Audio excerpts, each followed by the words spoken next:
mo dyan. Manuel, may napanaginipan ako. Ang bumapagal. Pinulat at handa ng anihin. Pero nasunog ito. Sayang. Sayang talaga. Ang ako'y sobrang laki. At kahit anong gawin namin, hindi mamatay-matay. Tapos may mga boses. Umiiyak. At humihingi sa akin ng tulong. Manuel, natatakot ako. Tulad ang kikwento ko sa akin. Yung impyerno, Manuel. Ano bang ibig sabihin nun? Bakit sila humihingi ng tulong? Bakit sa akin, Manuel? Nakakatakot yung panaginip mo, kuya. Alam mo, isa itong paalala ng Panginoon. At mapalag ka. Dahil patuloy ka niyang pinapaalalahan. Dahil mahal ka niya.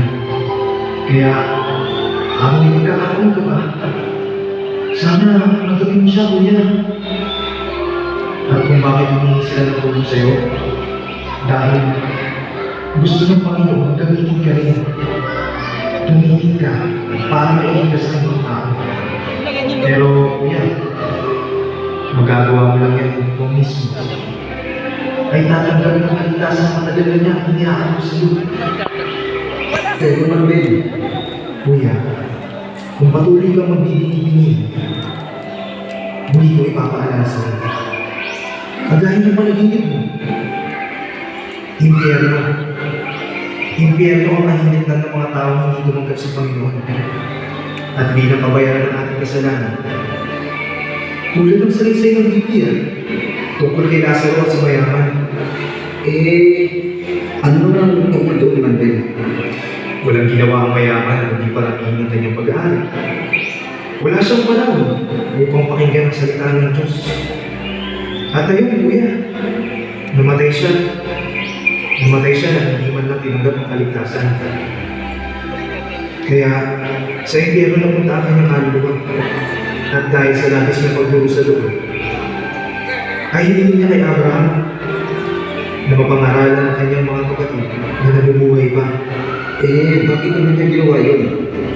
Dahil ayaw din niyang maranasan ng mga kapatid niya ang paghihirap na pinagbuhusahan niya doon. Ganun kahalaga ang kaligtasan. Ikaw ba, kuya? Hihintayin mo bang mangyayari sa iyo ang sinapat ng mayaman bago mo pagpasya ang tiyakin at kaligtasan ng iyong kaluluwa? Hindi naman ako nakakalimot sa Diyos. Wala din naman akong hinahanggap yan ng tao. Manuel, naging masunuring anak ako. Lalo na kay Itay. Basta gumagawa mo kung mabuti. Hindi nga lang siguro kaya ng inay. Pero hindi sabat yun, kuya. Hindi maliligtas ng tao dahil sa kanyang mabuti naman. Sumumpalataya ng lubos. Kung magsisi at magpahugas ng iyong mga kasalanan, yan ang napagandang pangalanan na maging anak ng Diyos. Kaya naman, kay Christine, mga pananakit ni Itay. Sa tuwing nagpupunta siya sa simbahan, iyon ba mo paglilingkod, Manuel? Oo, kuya. Yan ang bunga ng pagkaunawa sa kaitiyan ng Diyos. Handa kang mag-iis sa mga pang-uusip. Handa kang magsakripisyo, alang-alang sa pananampalataya. Alam mo, kuya, mahal ka ng Diyos. At mahal din namin kayo ni nanay. Ayaw namin mapahakot kayo, kuya. Kaya patuloy kami nananalangin para sa iyo na matanggap ninyo ang kaligtasan gaya namin.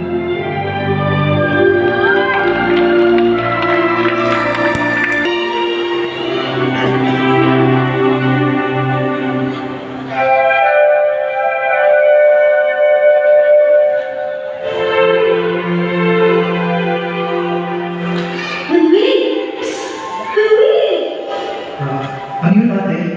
Kulit na ba talaga sa Mia? Oo naman. Talaga? Ako? Wala. Nagkaganda na daw ang mga mata. Tayo na piling doon. Ilaw.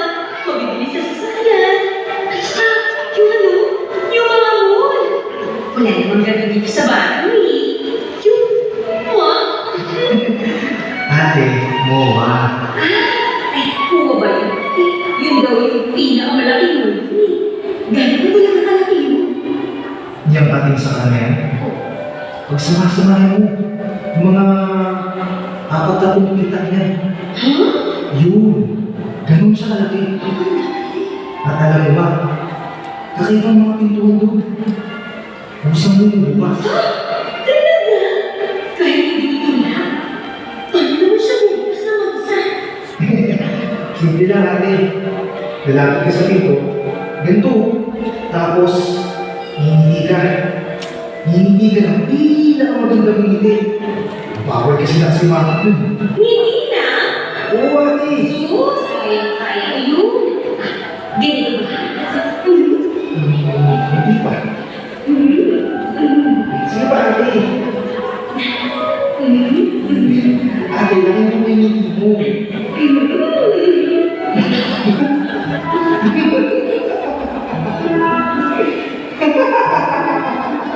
Wala na. Nilago mo naman ako eh. Hindi ko lang naman ito ate. Pero ang totoo niya natin, minsan lang naman talaga ako makamasyal doon. Kasi nga, nag-aaral ako sa umaga. At nagtatrabaho ako sa bibig. Bukod doon, abala din ako palagi sa buhay ng mga ano. Pero siguro, di hapon mas maganda ang Cyprus kaysa sa Manila.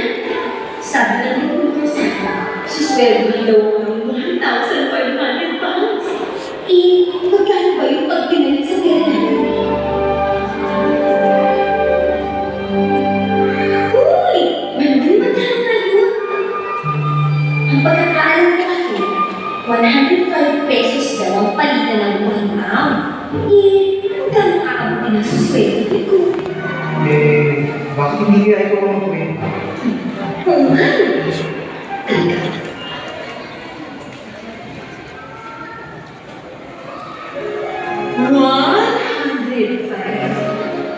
Times 1,500.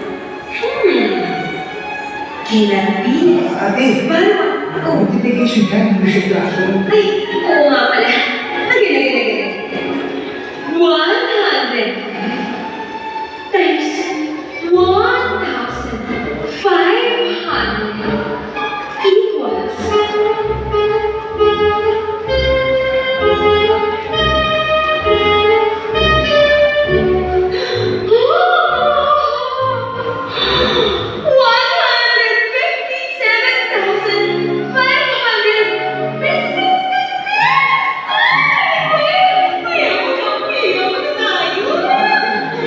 157,500. Kahit ganyan talaga yung digital, mas mahalaga pa rin na magkakasama tayo dito. Eh, magkakasama nga po tayo. Dilat naman ang mga mata natin. Yung sa bagay, mahirap na ang malayo. Nung maliliit pa kayo, tuwing umaga, pupunta ako sa bukid. Nagpupumapit kayo sa pantalon ko para nang hindi ko kayo iwan. Dahil gusto niyo maghapon tayo magkakasama at magtawan. Pero ngayon, dahil matigas na ako mabuto, kayang-kaya niyo na mag-isa. Iiwan niyo na kami. Iiwan niyo na ako. Tayo naman, hindi naman po ibig sabihin na pag-alis namin dito, ay hindi na namin kayo mahal. Itay, may mga pagkakataon kailangan po natin maghiwa-hiwalay para makamit natin ang ating mga pangarap. Dikas, di mo pinag-aral kita. Pero anong ginawa mo? Nagbulak-bul ka. Sinayang mo ang pagkakataong ibinigay ko sa'yo. Ang kuya ninyo, pinag-aral ko yan. Pero mas pinili niyang manatili sa bukid kaysa magkaroon ng diploma. Gusto ko kayong lahat ay makatapos at may pagod sa buhay na kahit magpakahuba o sa pagtatrabaho, sa pag-aalaga ng maraming hayop, na kahit sa kainitan ng araw ay magkapasa, lahat yun ginawa ko para sa iyo. Ikaw, Manuel, hindi ako tungkol sa pag-aaral mo. Pero bakit kailangan sa Maynila pa Ayokong maghiwa-hiwalay tayo. Tay, gusto lang po namin makatulong. Para may iba pong ating buhay. Maging maalam tayo. Yan! Ganyan-ganyan din ang sabi ng tatay ko nung bata pa ako.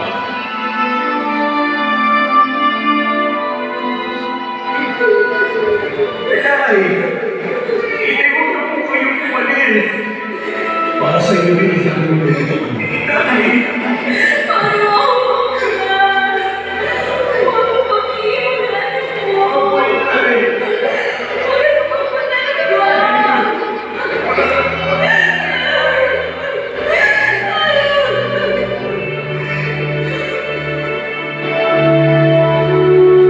Isinanda ng magaling kong ama ang lupang ito ni Nay.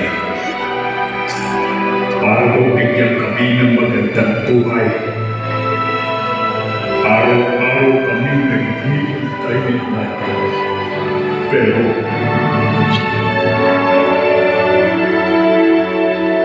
Okay. Kumain na po kayo. Kahit konti lang po. Ibigay na. Ganun. Andiyan na ang tatay mo. Bilisan mo. Inay! Hindi na po papalik ang itay. Ilang taon niya na po tayong iiwan. nag-iusap ako sa Diyos. Hinihingi ko sa kanyang pabalikin niya ang ama ko para kay Inay. Pero ano?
Bakit pati pa naman ang inay ko?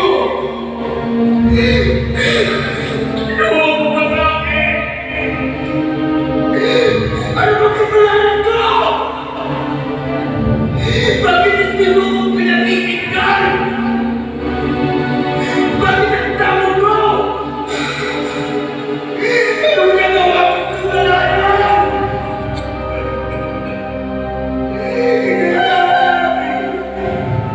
Inay ko bisitigay! Inay, parang nawa mo na!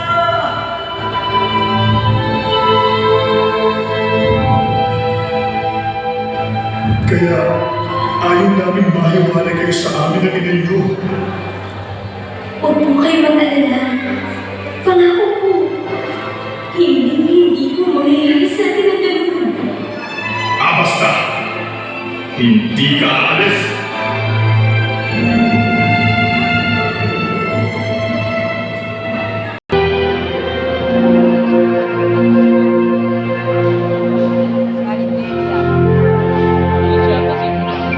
Anak, bilis na ako. Bilisan natin para hindi tayo mahuli sa Sunday school. Nay! Sige po, andyan na po ako. Diyan ka. Kanor, akala ko hindi kayo may kapitan. Saan ka naman? Talaga ba hindi ka nakadala? Kanor, hindi ba yun? Ayaw mo pa isang ba? Huwag mo na akong tigilan. Kaya mo pang hindi kayo. Ano ba talagang ipinakain sa inyo ng pasto mo yan? Halos araw-araw ka lang nariyan. Pag-linggo, halos maghapon ka sa kapilya niya. Eh, linggo na nga lang tayo naiipon dito sa bahay. Nagsisilayas pa kayo dahil sa lintik na paniniwala mo niyan. Ano mo sa tanong bigyan? Malapit ka sa Diyos. Diyos! Diyos! Diyos! Kung ang Diyos, ihilan mo ako sa kalokohan mo din. Hindi ka aalis ng bahay. Kung hindi, makakatikim ka naman sa akin. Ano? Hindi mo ako pwede bigyan. Sasamba ako sa Panginoon. Ah, ganun ha? Talagang sinusubukan mo ko din ha? Balikan! Ganon! Huwag mo! Inumpisa ka sa inay! Isa ka ba? Ikaw, napakatagis talaga ng ulo mo. Kahit kailan, kung hindi dahil sa'yo, di ba nibigyan niya ng nanay mo? Tay, sasambot mo kami. Ako, sasagot ka pa talaga ha? Ano? Tama na! Maawa ka naman sa akin! Tay! Hindi. Pati ikaw, naawa ka na din sa kanila? Sige, Tay. Saktan niyo na rin ako. Dahil dadalo rin ako sa gawain ng Panginoon. Buhatin na lang ako ng kapal. Para maintindihan ko ang sakit na tinitiis ni Nanay. Ano?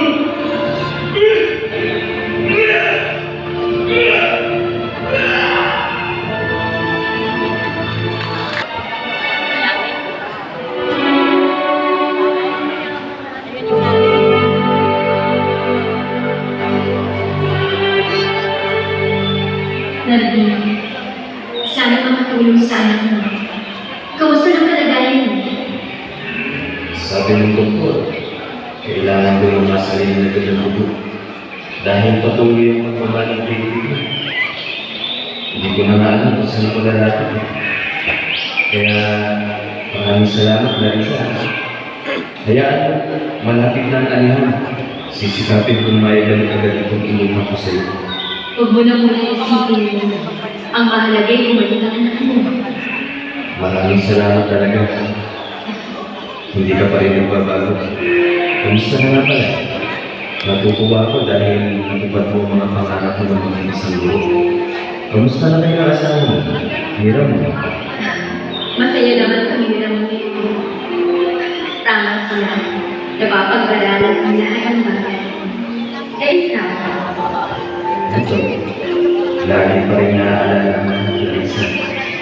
Halos siyang naalihan na bago ko natanggap. 3 taon. Oo, hindi ganun kadali malimutan lahat. Ang mahabang panahon ng masasayang mga sandali. Naalala mo pa rin ba yun? Mga bata pa tayo. Ang buong akala ko'y ikaw na talaga ang nakatadhana sa akin. Lahat ng mga pangarap ko'y para sa iyo. Kaya pinilit kong magka-ambisyon para sa iyo. Buong buhay ko, Clarissa. Napakasarap din kayo tuwing panahon ng anak. Sa lilim ng puno ng mangga. Hindi ako makakain kung wala ka. Dahil ako ang may dala ng paborito mong ulam. At sa katawan ng punong kami na yun, doon nakaupit ang ating mga pangalan. Tanda ng isang pag-ibig, isang kasuluan, isang pangako. Pangako hindi kita iiwan. Pangako di mo pababayaan. Pangako hindi ka na mag-isa.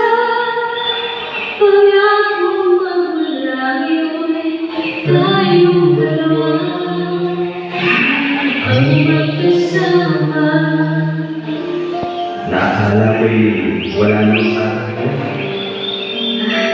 Nardin, galit ka pa rin ba sa ina? Natatawad mo na ba siya? Tama ka. Lahat ng bagay, pag ginusto mo, pwede mo magtulungan. At kahit ang puso, pwede mo umano. Aaminin ko sa iyo, galit na galit ako mula sa tatay mo. Dahil hindi tayo pinag-iwalay. Pero 5 taon na rin ang nakalipas. Meron na tayong kanya-kanyang pamilya.